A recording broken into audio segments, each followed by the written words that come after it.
Hello, welcome to Alyssa Jean's Reviews and happy Trans Visibility Day.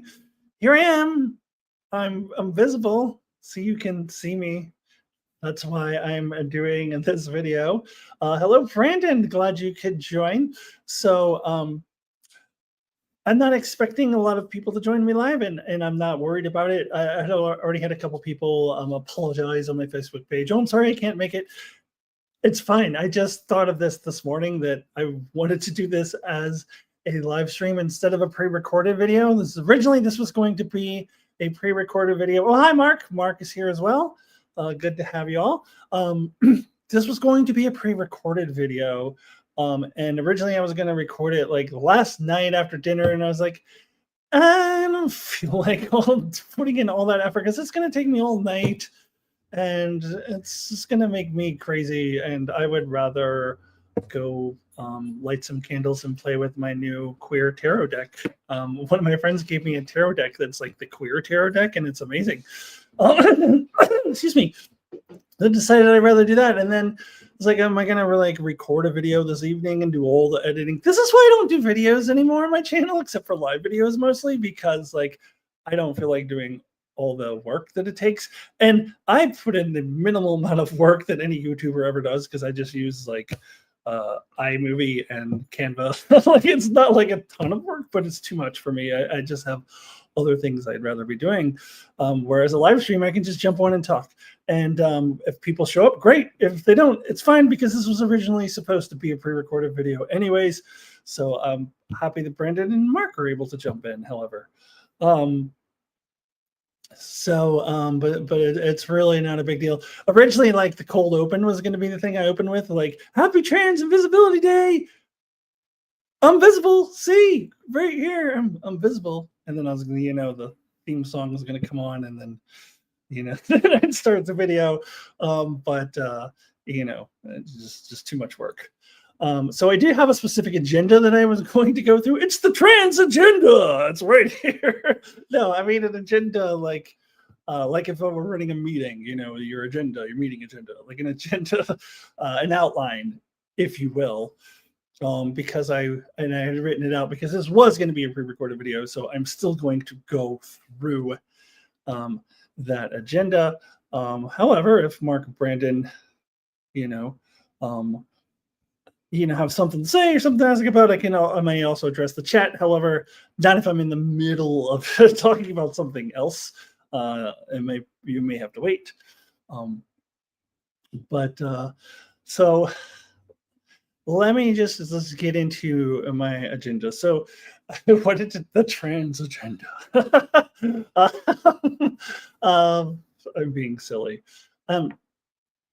So I wanted to talk about the first subtitle on my outline is I would love to be invisible. I would love it where we wouldn't have to have a trans visibility day. And I'm saying this in response to I wrote a comment on another YouTuber's video. Actually, one of my favorite left-wing content creators, Francesca Ferrantini, who just recently left the Young Turks, thankfully, because the Young Turks suck, and I'm not getting into. I thought I might. Maybe I'll address that at the end of this video, but that's not what it's going to be about. But anyways, I was commenting on her video, thanking her for her support of our community. We appreciate her allyship. And someone replied to me saying, "Oh, you trans people always have to just flaunt your transness around. You just want attention. Ooh. No one's taking away your rights." and my response was, actually, au contraire, I would want nothing more. This is my goal, to never have to talk about my transness unless it's relevant to a particular conversation that I'm having with a particular person. I would rather, for my YouTube channel, just do videos about Star Trek and Severance and House of Dragon and those sorts of things, and never have to talk about my transness because everybody just accepts it. And that person that responded, what laws are being passed to get you? And it almost seemed like they generally didn't know. The tone changed. They weren't attacking me. They were like, "No, seriously, what laws are being passed against you?" And I'm like, I don't have the energy to explain this to you. If you are for real interested, and I wasn't sure if the person was genuine or not, just Google Republican anti-trans laws, and you'll have pages and pages of results and do your own research. But I don't know if that person was genuine or not, and they didn't reply. But so I just kind of wanted to talk about how in my ideal world, the exact opposite. I would rather never ever have to talk about how I'm trans. I would, in fact, in real life, when I meet people, like if strangers come up to me and start talking about my transness, it makes me uncomfortable, and I kind of consider it a form of transphobia, even if it was unintentional.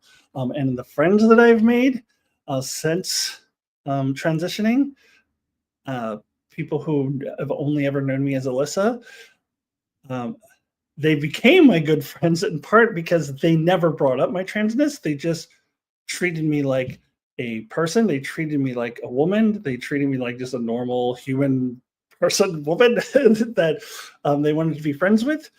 Because when you start bringing that up, it like makes me feel othered. It makes me feel like I'm standing out, like I'm different from you, like you're pointing out how different I am. So when I've made friendships, those people have waited for me to bring it up. And when I'm ready, I will bring it up and talk about it. And then at that point you're in, and I'll tell you anything you want to know about my transness. Now, if you're wondering, well, but you're on YouTube and you're talking about it, that's different than I'm talking about interpersonal interactions here. This is to inform people. This is for people who want to. This is not for trolls. I'll tell you that right now. I don't give a fuck about what trolls think. This is for people who genuinely want to be allies, or for other trans folk out there who want to see other trans folk on the YouTubes. So sometimes I will talk about personal stuff here, but it's different than like in real life. If a complete stranger coming up to me and asking me any questions about my transition, not even just really personal questions about surgery or just anything about it, like even bringing it up, like it's none of your fucking business. Like, why is the first thing you're noticing that I'm trans? Like, why don't you just like treat me like a normal person? So that is what I want more than anything, for there to not have to be a Trans Visibility Day, or for that matter, a Black History Month or a Women's History Month, or any of that stuff. Because, and the reason why we need those things, because the people who have traditionally had all the power, which are the white cis hetero male, they will overlook those groups, or intentionally or unintentionally shit on them or oppress them. So that's why we need to have these kinds of things, so that those people can learn. And then when it comes to Black History Month, that's all white people, that's me included. All white people need to learn and to be aware. So we unfortunately do need those things. But I have a dream where we wouldn't ever need those things, and we wouldn't need Trans Invisibility Day. I'm invisible. No, Trans Visibility Day, like where we wouldn't have to have that. So that would be my goal for the world. And I would just want to be able to move through the world, go to the grocery store, go to a concert, go to the auto dealership, or wherever, go fill up gas, with people just interacting with me like they interact with anyone else. And I actually have, I'm fortunate enough to live in a city that pretty much is my life, for the most part. And we also in the state have really good laws for trans people, so that for the most part is my day-to-day life. But what I want is for that to be across the board, across the entire country, across the world, really. But this country I'm focusing on specifically because of what's going on in it, that every trans person just has that experience every single day in life and online. And there able to go to the bathroom without and use whatever fucking bathroom that aligns with their gender without some idiot politicians and some House of Congress chamber in their state house or whatever talking about it. um, and just be able to exist without people intentionally trying to erase our existence. Like, that's all I want, just to be a regular, normal person and never have to talk about my transness. So when this person writes a comment saying, "Oh, you trans people, oh, you just want attention, all you want to do is talk about your transness," no, the exact opposite. It is my goal to never have to talk about my transness ever, unless it becomes relevant for any specific reason. Otherwise, and it will, because I mean, I'm not saying that I want people to like pretend I'm not trans any more than like I pretend black people aren't black. You know how the old saying, like, I don't see color, and you know how racist that is. No, we want to recognize people for who they are, but we don't have to fucking talk about it all the time unless it's relevant. Like, it's like going up to a black person and saying, "Hey, I like black people. Like, my favorite comedian is Dave Chappelle, and my favorite rapper is blah blah blah." Like, you know how fucking racist that is? That's the same thing. So, like, if we should, you can still, recognize their culture, recognize what their experience, and recognize that it's different from yours without having to bring it up. And that's what I'm talking about here for trans people as well. Let me take a break here to jump into the chat. I want to say hi to Allison. Lovely to see you. I always love when you are able to come to my chats or my live streams, Allison. It's 2 in a row. You've made it. I love that. 3 in a row, actually, because you were at mine and you were at Mark and I's Severance, and you're at this one. So love to see you, Allison. Okay, let's see. Good name for YouTube channel, The Trans Agenda. Scare the crap out of the right. That is true. That is true. The Trans Agenda. That is true. For someone else, not for me, but that is a good idea. I just want to write where all. I was just going to write where all people. I have a slightly different problem myself. Enchantment of Eternity. Mark says, "I saw this meme today that I love that showed the person walking and saying, 'I'm so happy to be non-binary,' and a guy pops up and says, 'Explain your happiness to me. Debate me now.'" Yes. Love that. And I said hi to Allison. Let's see. Mark says, "This could also apply to trans and other things as well." I'm not sure specifically what you're referring to, because I was just talking and you were probably talking about something that I was talking about. Brandon says, "I'm an introvert. I don't want to explain myself to everyone, but I'm going into hospital and questions will be asked." Yeah. Yeah, that's life. I mean, and since you said you don't want to explain yourself, I'm not even going to ask. And also, I don't want to, if you want to tell your story separately in an email or whatever, you may, but I wouldn't want to ask you about that here, since you just said I don't want to explain myself to everyone. And also, I have an agenda, the trans agenda, to talk about. Yeah, and I'm sorry to hear that you're going through some stuff, Brandon. Let's see. Mark says, "Sorry, in the second part of the meme didn't post. The non-binary person says, 'No, thank you,' and shoots laser out of their eyes and blows up angry guy." Blows up the angry guy.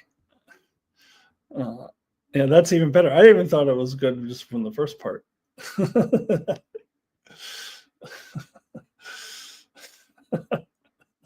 I love that. Yeah, you'll have to share that meme with me. All right. So, what else? Yeah, I guess according to my notes here, I guess I already went through my first section. That's kind of just what I wanted to talk about, was like, this annoying thing about like, "Oh, you just want to talk about how trans you are." Like, no, opposite. And also those people who are like,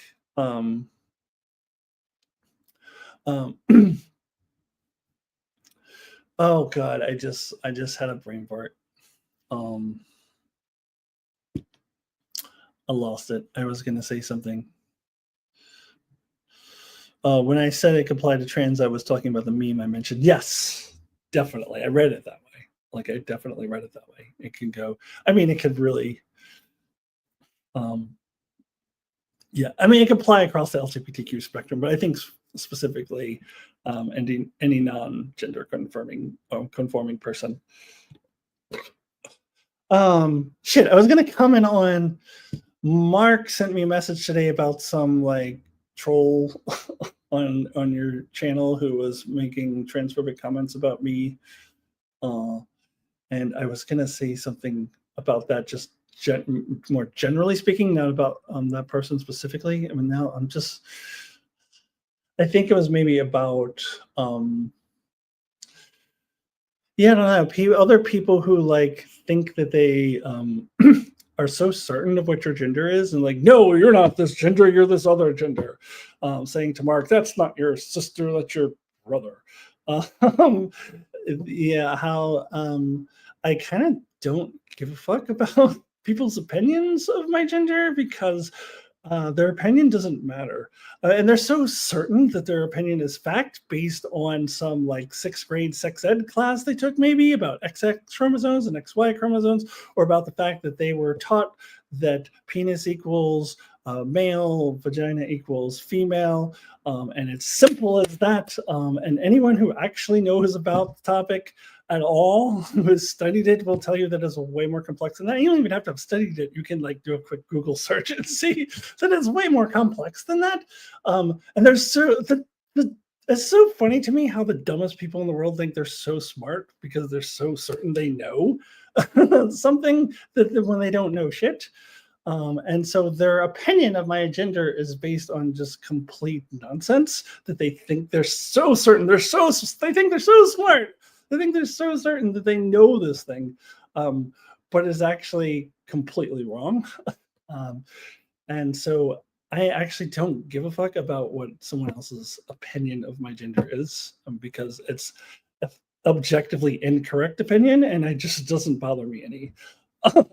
Now, unless they're trying to pass laws based on that opinion, and that's a different topic that I'll get to. I'm just talking about random people who express that toward me. I just don't care. So now I do kind of want to get into, the next level of people, like the more oppressive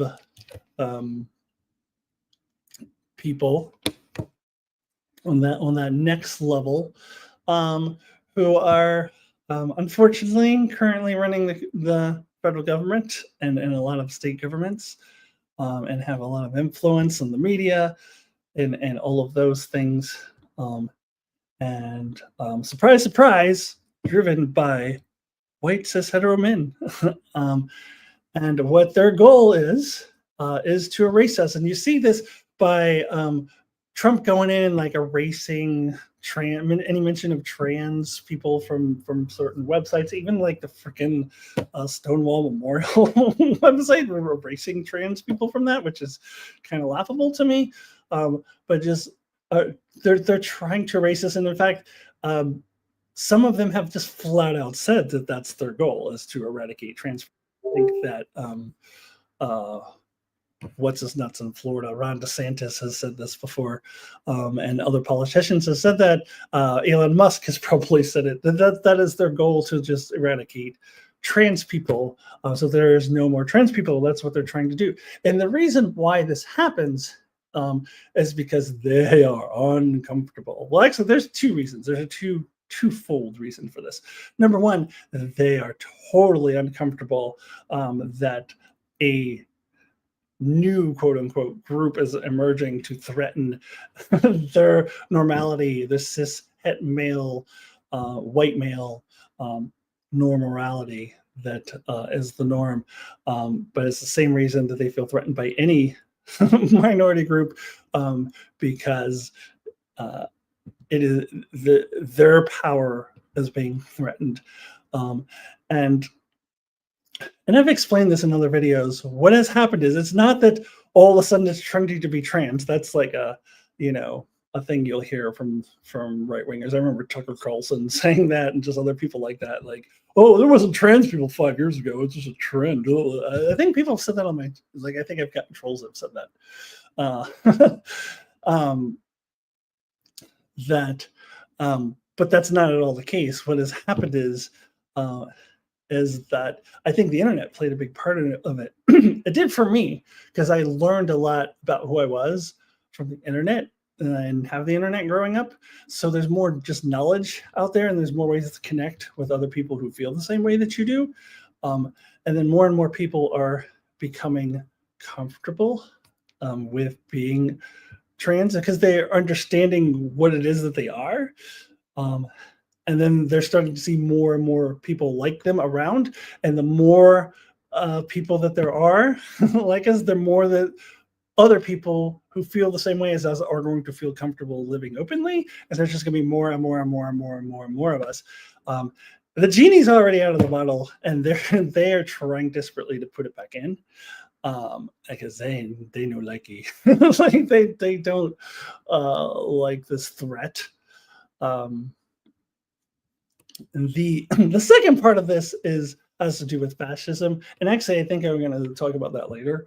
How uh, there's a meme going around that says uh, the fascists aren't attacking trans people just because they're trans. They're attacking them because they believe that that's the group of people that other people, non-trans people, are least likely to defend. Um, which is very true. So that is why allyship is really, really important. Because if they're not going to stop at us, and I mean, it's not just us, like they're, if you're of Latino origin right now, you are in grave danger as well. But those it's another group of people. Well, white people don't care about them. That, but it's not gonna. Once, let's say they did eradicate all trans people, and they did like deport all of the Latinos. I mean, they would never do that. But let's just say, you think they're stopping there? No, they are not stopping there. That's why they're fascists.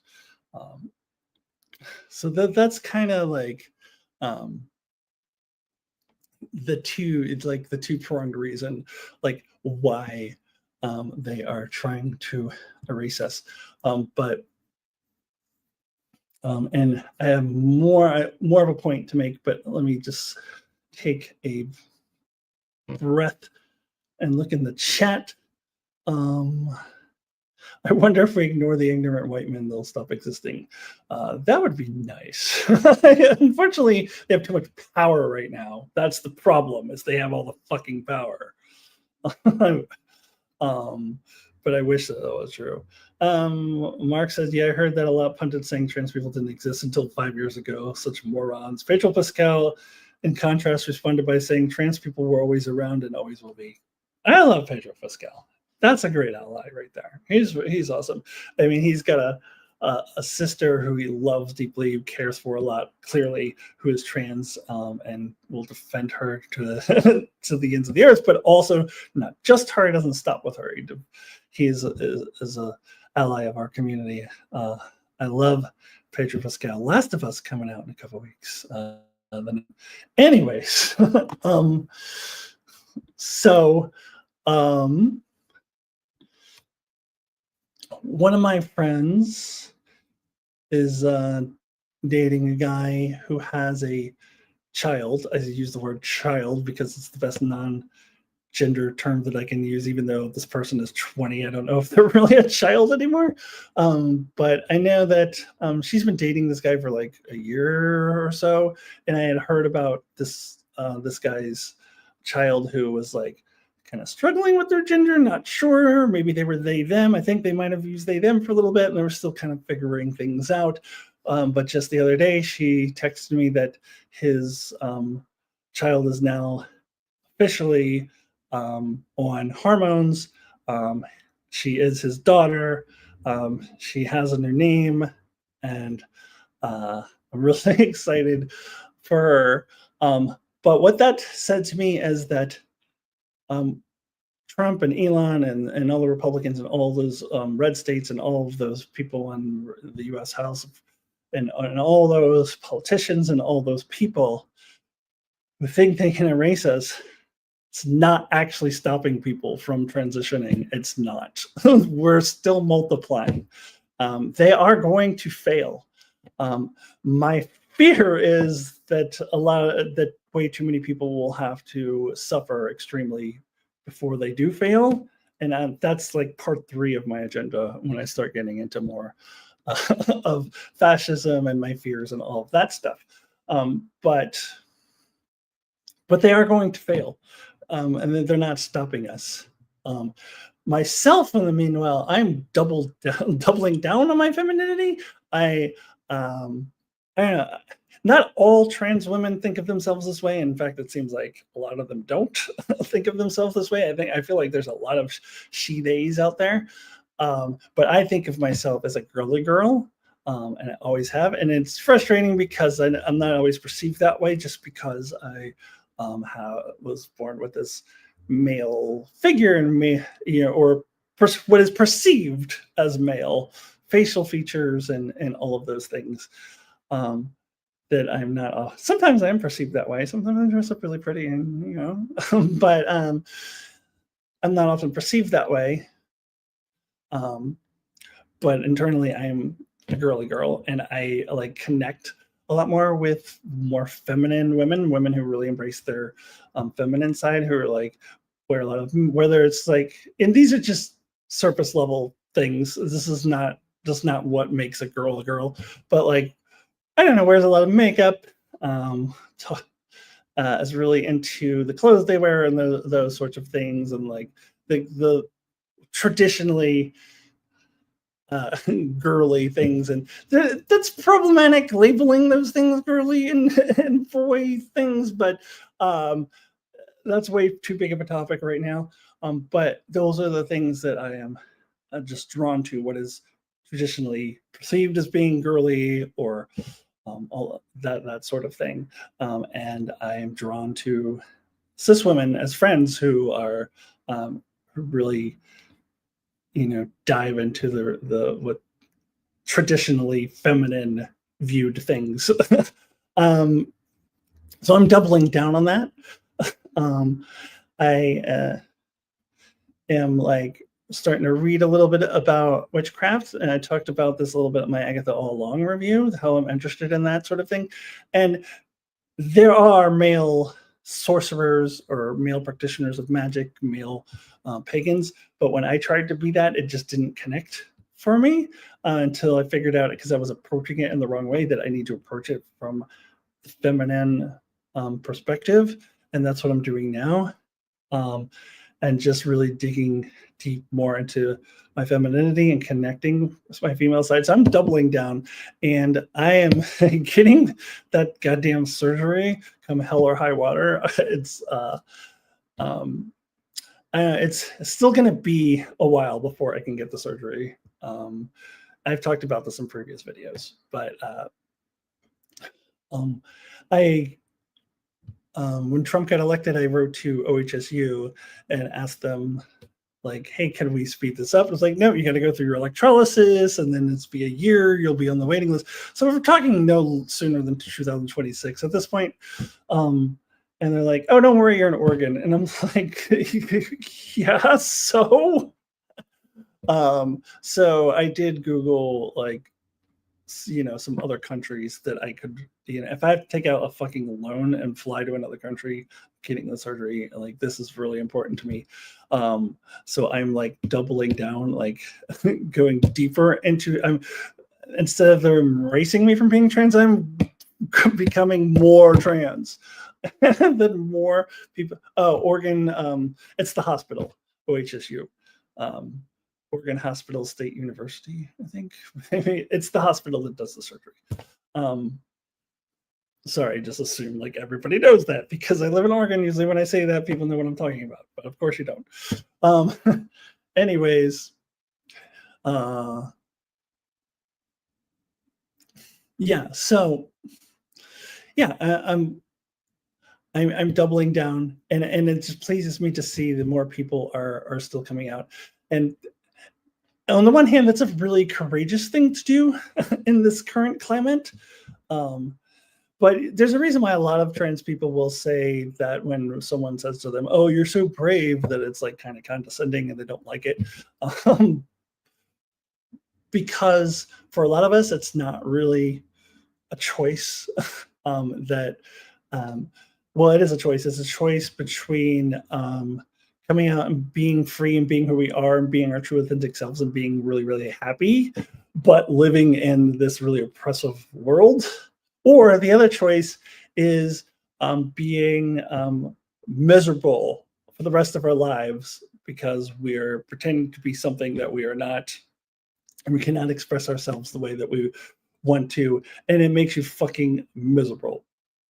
So it's be miserable or be happy, but have people attack you. And so, like, for a lot of us, that's not a choice. The happiness part, we'll take that.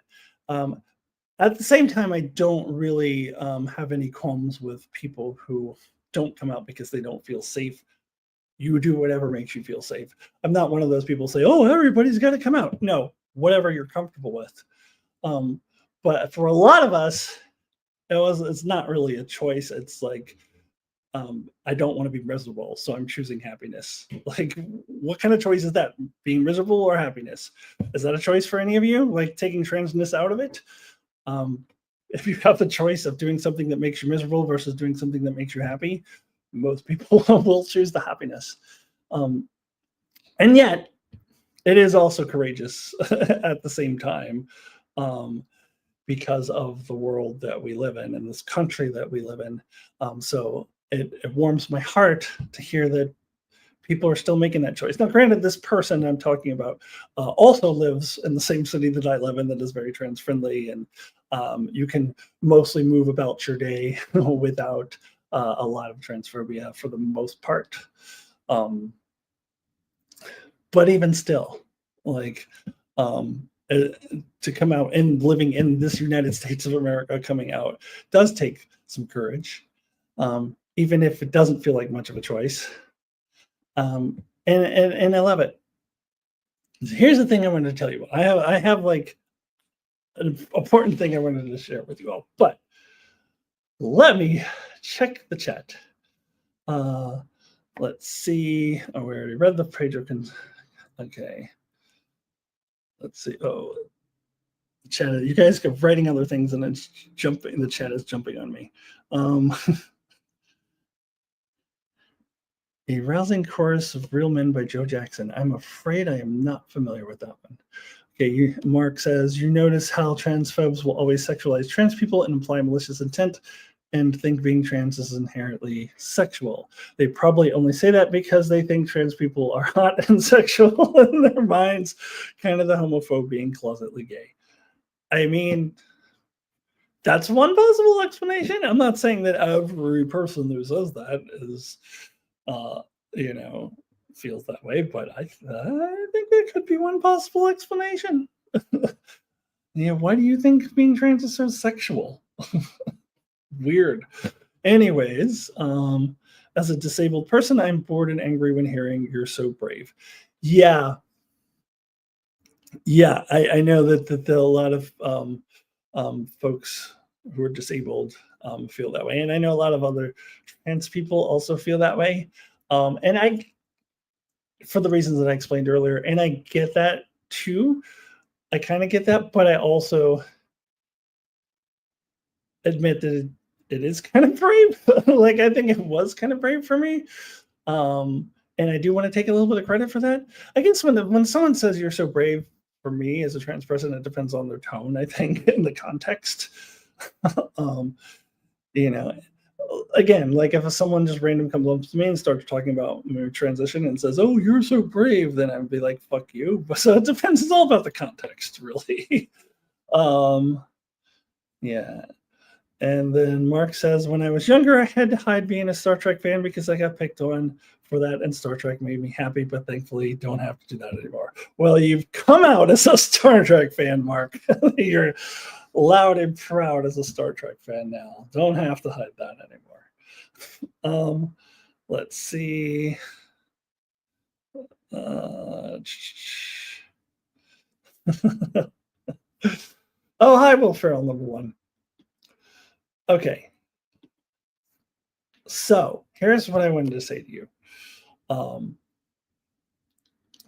Talking about how I'm proud of that. I'm so happy that other trans people are still coming out. How I'm doubling down on my transness, and how that is like directly thwarting the people who are trying to erase us. My statement is the strongest form of resistance is existence. And let me say that again. The strongest form of resistance is our existence. If we refuse to go away, if we continue to exist, and there's just going to be more and more and more of us, and which means we'll have more and more allies because that's more people's friends, more people's brothers, sons, daughters, sisters, brothers, whoever, whatever. More and more. We're going to become more normalized. And they're not going to be able to stop us. Well, there is a way, and I know I'll get to, when I get to my fears. I'm going to get to my fears in a bit, but right now, as things stand now, our strongest form of resistance is existence, and this is why I'm not leaving this country, at least not at this time. And I hold no, I'm not saying anything is wrong with other trans people who are like, I'm getting the fuck out of here. You go, girl. You do whatever makes you feel safe. If you can. That's another problem is most of us don't have the resources to just leave the country. But and no, I'm not going to say anything wrong about anyone doing that. Like, get the hell out.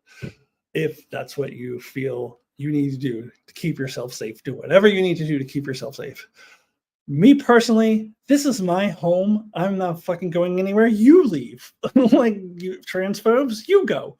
This is my home, and I'm not leaving. And when the goal of the opposition is to erase us from this country, if we all left, we'd give them what they want. So fuck you, I'm staying. Like, this is my home. But at the same time, like, I've got my Star Trek crowd in the chat here, so you get this reference.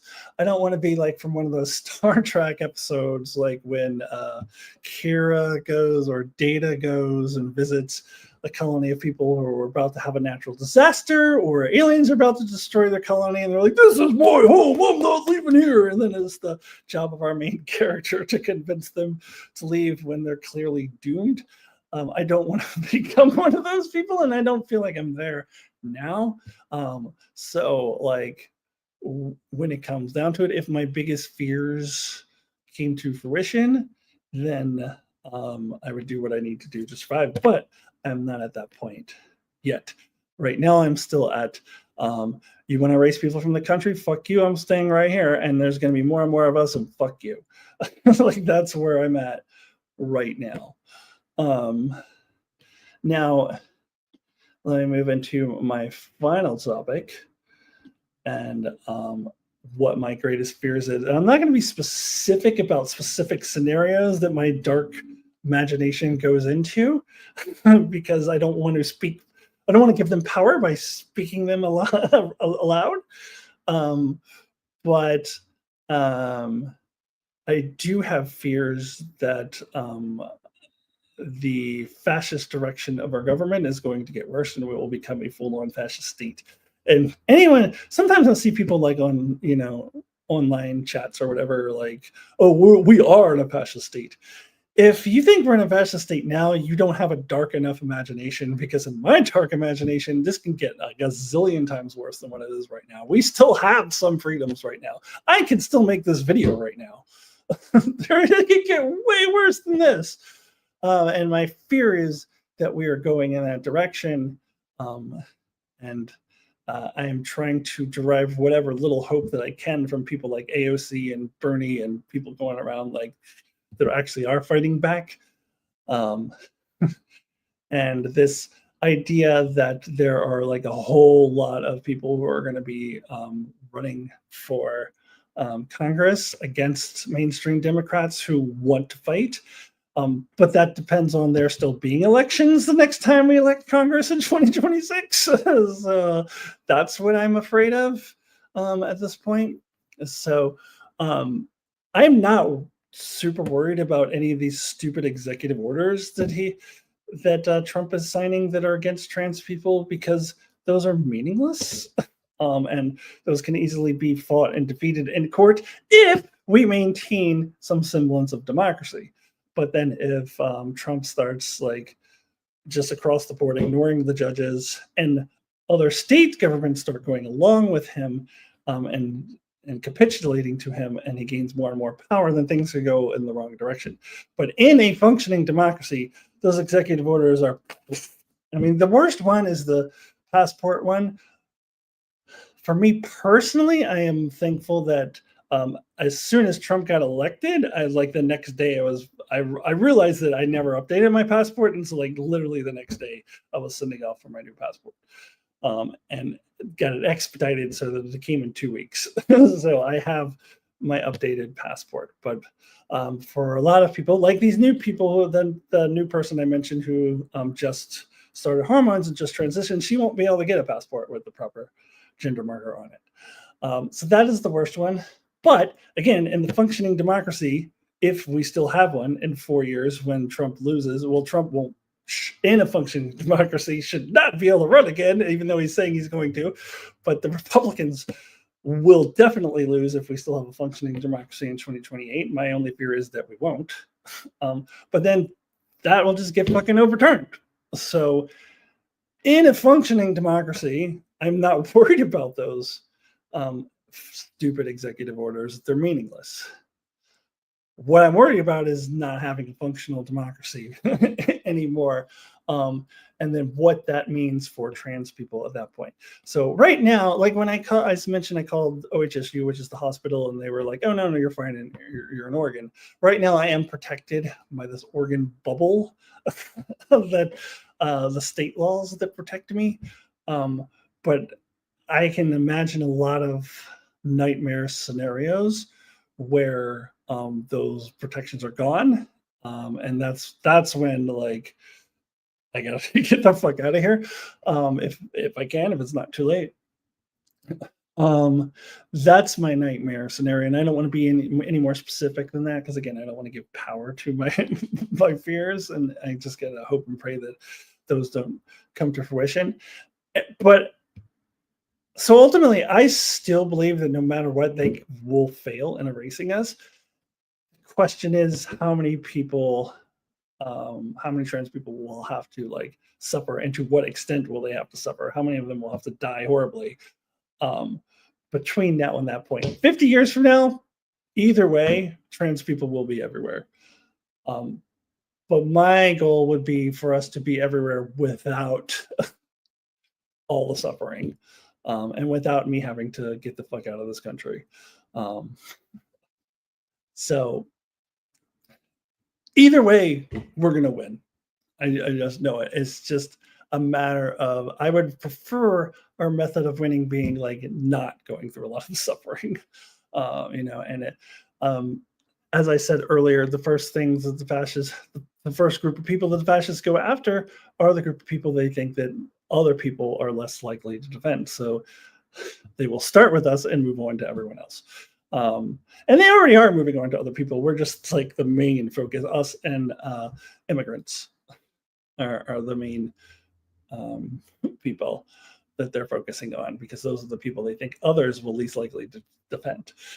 And then they will move on and just take over everybody. And that is like my greatest fear right now.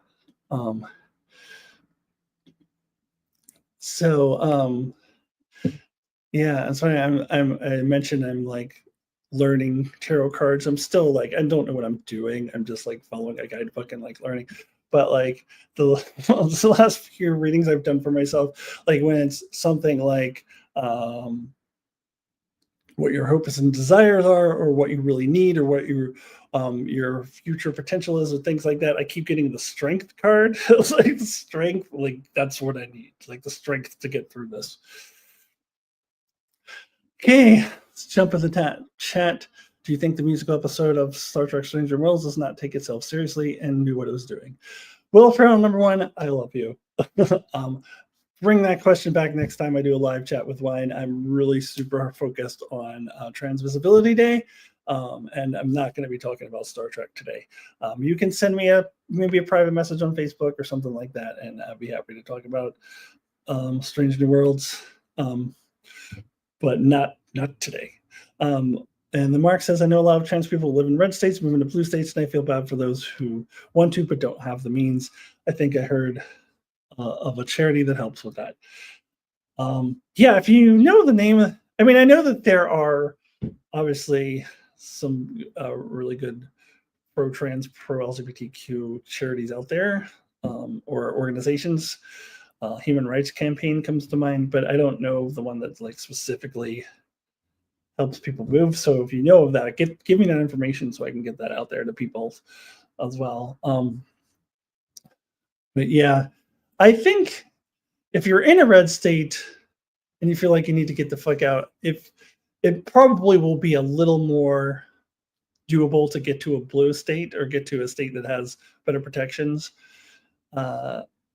Like any state on the West Coast, even though California's governor is a fucking asshole and like because he wants to run for president and he's under this stupid delusion that a lot of Democrats are that in order to win elections you got to go to the right on trans issues, and he's done for. His political career is over. But even though he's coming out and saying anti-trans things, California still has some really strong laws that protect trans people. So the entire West Coast does. I know that Minnesota with Tim Walz over there, 100%. I think that's one of the best states to live in. Maryland, where Mark lives and where I'm from, it's really good. Most of New England states, except for New Hampshire for some reason. Massachusetts is really awesome. Another state that I have previously lived in. And then if you want to, within those states, you could still go to cities or towns that are transphobic, but like come to Portland, you're going to be great. Then there's a lot of, I think like LA, I think any of the big cities in California, as far as I understand, or San Francisco, obviously, are pretty good places to live. So if you can't leave the country, but you can go try to make it to one of those places, that might be more doable for people. But as Mark says, a lot of people just don't even have the means to do that, which sucks. I get a little bit annoyed, honestly. I don't know, when like I see like Ellen DeGeneres and her partner just sold their multi-million-dollar home in the United States and are buying a multi-million-dollar home in France because they don't want to be under the Trump administration anymore. I'm like, it must be nice to have all these billions of dollars and you can just up and move to some fancy multi-million-dollar home in France. I mean, I shouldn't really be like that, but I don't know. I never really liked Ellen DeGeneres anyways. And I remember there was this whole story about her a few years ago about like how awful she was to all her employees. So, but anyways, like that kind of thing, like, oh, must be nice. I don't know. Anyways, what is your opinion on RFK Jr.? Oh boy. I just don't even know where to begin. With that one. I just don't even know what to say. Like, you put in an anti-vaxxer in charge of vaccines is basically it. Like, we're all fucked. Alyssa Fordyce answered it. Fucking nut job.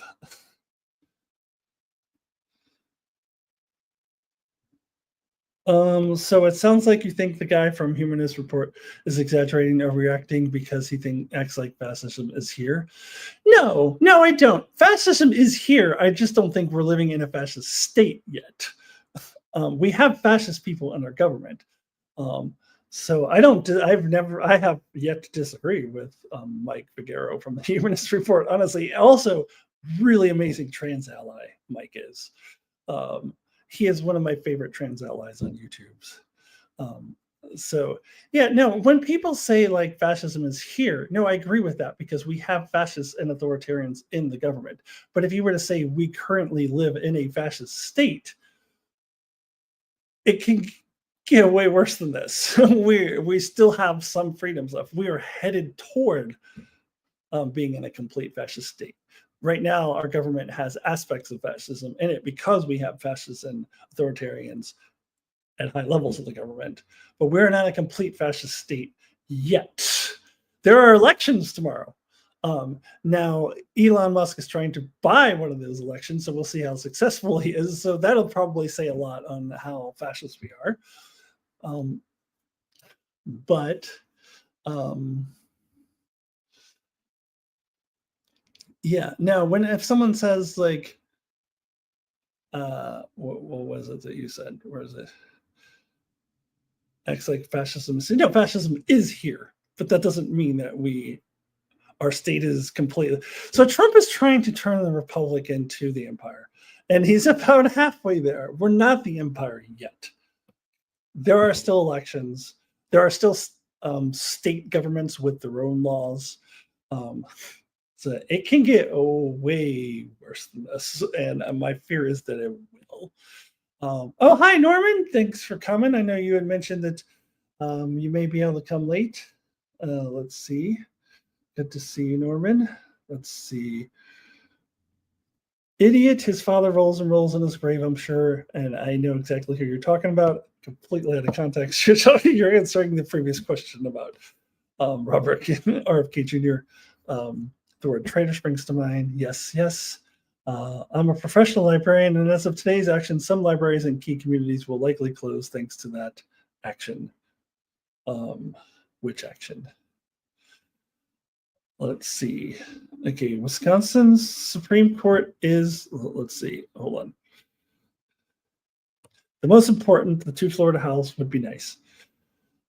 Yes, and that's the one that Elon is trying to buy. So if he's successful, I'll be really kind of terrified. But so now for the Florida congressional races, there was a point where we had 3 congressional races going, but then Trump rescinded, like he appointed this representative from New York to, I think, the UN ambassador, and then pulled it back because he realized, like, if she loses, then if all 3 of those were to flip to Democrat, then the Democrats would take the House. But now that's no longer possible. But those Florida House seats, because it's not going to make a difference ultimately whether the Democrats take control of the House, I would feel good about those races being close because those are deep red districts. Those are both districts where Trump won by between 20 and 30 points, like huge margins. So if there's progressive candidates in those districts who even make it within a couple points of the Republican, that is a bad sign for Trump because those are deep red districts. And that is a bad sign for Republicans in 2026, assuming we still have fair and free elections in 2026, which is up for debate. But so those I'm not super concerned if they lose, but they make it close, because if they make it close, that is a huge statement. And if even one of those wins, that is like huge. But Wisconsin Supreme Court is really, really important. Yeah, I know Musk can't be president, but he's acting like he is anyway. Nobody's really stopping him, unfortunately. IMLS, what does that stand for? Yeah, officially no, but yeah, practically yes. He effectively is president. I would love it if Kate's district flipped. That would be so awesome if Kate's district flipped. Yeah. I think that, if I recall, I think that one was the less red one. I think one of them, like Trump won by 20 and the other he won by 30. So they're both red districts. But anyways, I think I got through my trans agenda. I have a beer. This is not live chat with wine. This is live chat with beer. Although I haven't been drinking it that much, just sipping on it occasionally.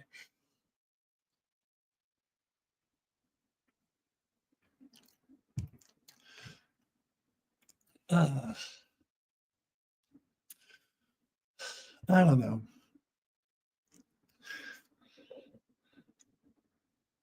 Museum and libraries organization, a lot of funding, especially keeps red rural libraries operating. Well, those were the topics that I had intended to cover. I could cover a bonus topic that I wanted to talk about, or I could wrap things up. Oh, let's talk about it. I wanted to talk about the state of leftist YouTube and the trans allies and lack thereof on the other side. Mark mentioned one earlier, Mike Figueroa from the Humanist Report. Incredible trans ally. He is in the LGBTQ community himself. He's gay, but that does not automatically make you an ally because there's plenty of people within that community who are, for whatever reason, anti-trans. Him and Steve Shives. And what makes them my favorite trans allies on YouTube, who are non-trans people, is that they are really like, fuck you, go fuck yourself to the transphobes. And like, they don't hold back. They don't pull any punches because that's what they deserve. Now Steve Shives, it's funny, for those who don't know who Steve Shives is, he covers a lot of politics, but also Star Trek. And on his Star Trek side of his channel, I disagree with virtually everything he ever says. So if you watch like an opinion piece about Star Trek on his channel, if you just take the opposite of that opinion, you probably will find my opinion. Like, for example, he does not like Lower Decks, which is objectively the best animated show and the best modern Trek show in Star Trek, like, and it's not even close. So he did a video like last year when Deadpool came out, and he said it was all about Star Trek needs their own Deadpool, and I'm screaming at the TV, they already have their own Deadpool. It's called Lower Decks, and you don't watch it. It drives me crazy. So his Star Trek takes suck, but you know what? I don't really care what your Star Trek takes are if you are as strong of a trans ally as he is, because he hits the issues not only with logic, reason, facts, actual real facts, reality, but also with a lot of gusto and a lot of like, fuck you transphobes, go to hell, you don't know what you're talking about, which I love. Yeah, Emma Vigeland is another one. She's also, I'm going to get into TYT in a second. She was another former TYT person. Francesca Franatini, who just recently left TYT. Actually, she was booted off of TYT. The Young Turks, for those not in the know. Francesca is one of my favorites. The Bitchuation Room is her podcast and YouTube channel, which you should definitely check out. Which I love that title, The Bitchuation Room. He is awesome. So, yes, Brandon, a lot of people don't know who Steve Shives is. Like, if you don't watch Star Trek, you probably don't know who Steve Shives is, because I think he's more known for his Star Trek stuff. Yeah, I don't think anyone, like if any of my real life friends were watching this, I don't think they would know who Steve Shives is. But yeah, the Young Turks, a progressive leftist YouTube channel for a while, the biggest progressive leftist news network. I think that is all coming apart now. And I did a video 3 years ago, 2022, my top 10 favorite YouTube channels, and I deleted it. And Tyler Cersei, who is not here today, but one of my subscribers, wrote a comment on one of my other videos saying, "Hey, what happened to that top 10 YouTube video that you made? I can't find it." I was like, "Oh, I deleted it." And I deleted it because I'm embarrassed by it, because my number one favorite YouTube channel was the Young Turks, and I'm embarrassed that I said that, and I don't want anyone watching it and thinking that I made this video recently. In retrospect, now a lot of people are leaving TYT. Francesca, Emma left them a while ago, but Francesca, another guy named Mondale Robinson. A lot of people are leaving them and sharing a lot of the dirt with them. Also, they're one trans contributor that they did have left last year. And then now they're all sharing the dirt. I'm starting to realize even in 2022, there was some shady things behind the scenes I wasn't aware of, but they hadn't openly like gone to the right yet. And mainly what they're doing, what Cenk and Anna, who are the two main hosts, what they are doing is thinking that they're trying to connect with the right wing by finding the things we agree with them on. And they're going on right wing shows, and Cenk is hanging out with Dr. Phil, who's a fucking lunatic. And they're cozying up with these extreme right wingers and going, oh, let's find the things we agree with. And one of the things is trans women shouldn't be in trans sports. And I could just go on and on about all the transphobic things that they've said, and they still think that they are allies. And so, no, I support trans rights, but trans activists need to do it the way that I say they need to do it. If they don't do it the way that I say they need to do it, then they're doing it all wrong. Now, you don't get to tell trans activists how to defend ourselves. You just don't get to do that.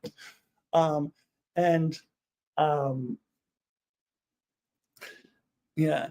And I think one of the Cenk's big points is that, polls show that Americans are against trans women playing in sports, and therefore it's a losing issue. So we need to meet Republicans on that because we don't want to lose elections on that. Number one, I've seen polls that say something different, but number two, it's not about popularity. And Mike Figueroa from Humanist Report, who Mark mentioned earlier, he makes this point all the time, that it is not about popularity. Jim Crow laws were popular. Slavery was popular. Lots of horrible things were popular. It is not about popularity. And Francesca has said that we shouldn't, when something like that is popular, then what we should be doing is making it unpopular. We should be changing people's minds, because it's not about popularity, it's about morality, is what Mike Figueroa says. It's about morality. And so anyway, now like the entire, if you follow left-wing media at all, I guess media in quotes, because it's like mostly social media and YouTube that I'm talking about, and podcasts and things like that, everyone in leftist media is now against the Young Turks, and they think that it is their problem. Like, they don't understand that they're the ones who are the problem. And I'm glad Francesca get out. Next, I need John Iadarola to get out, because John Iadarola is still really awesome. I think he's a little afraid to go out. And Francesca even said she thinks he's a little afraid to go out on his own. He's a Star Trek Voyager fan, which is really funny. He'll bring up Star Trek Voyager in his videos sometimes.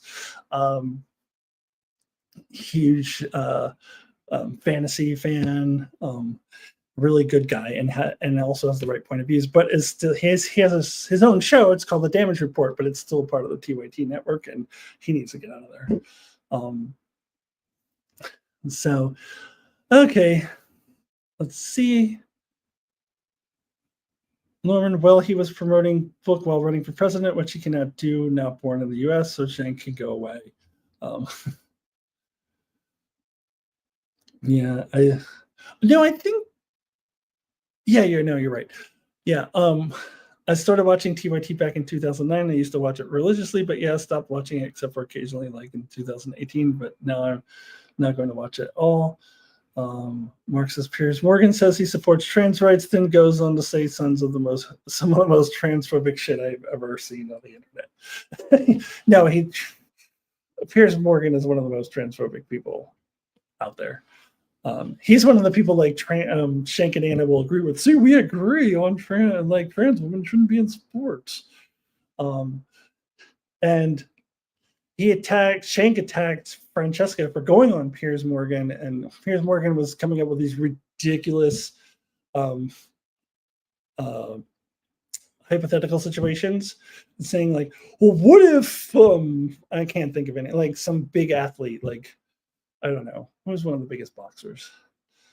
I don't know. What if I don't know, Michael Jordan like just wanted to decided he was a woman now. You're going to let him play in women's sports and like stuff like that. And Francesca just said, yes, yes. Just because personally, if it were me, I would say, no, I'm not playing your stupid fucking hypothetical game.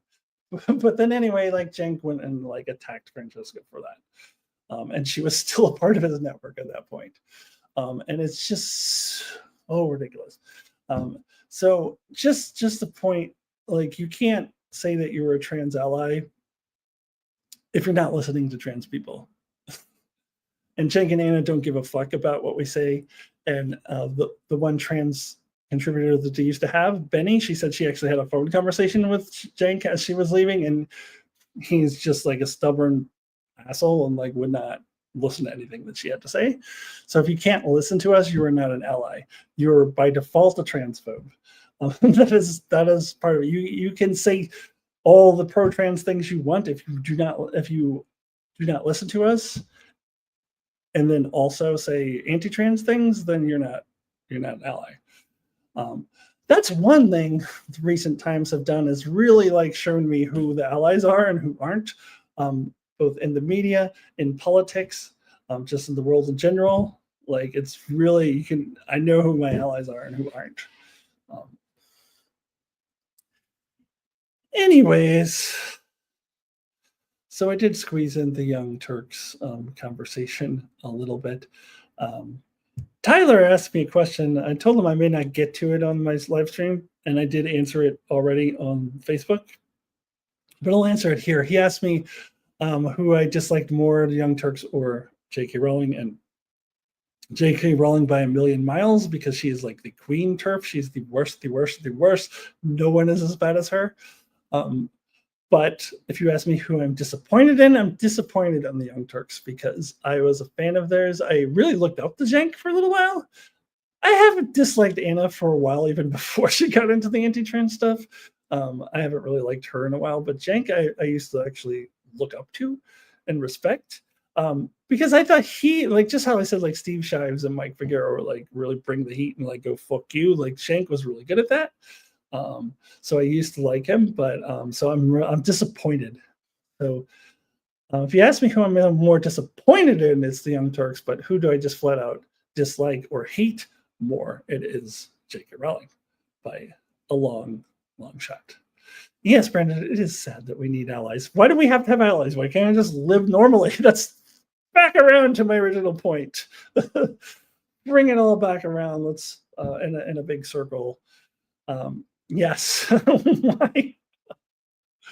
Why can't I just like exist as a normal person? Yeah. Okay. So I think I'm gonna wrap this thing up. I really appreciate you guys joining. Mark, of course, from Enchantment of Eternity. Brandon Neil Howes. Norman was able to pop in later. Will Ferrell #1. Allison Fordyce. Love you, Allison. Really appreciate you coming up. You shared with me some things in your personal life that you're having a hard time with, I know, and my heart goes out to you, and I really appreciate that you're showing up to the chats. So thank you all so much for being here. And thank you for all of you who are watching this in the archives, and happy Trans Visibility Day. May there be a day where we don't need a Trans Visibility Day. But for now we do. So appreciate all of your support. So good night, everyone. Goodbye.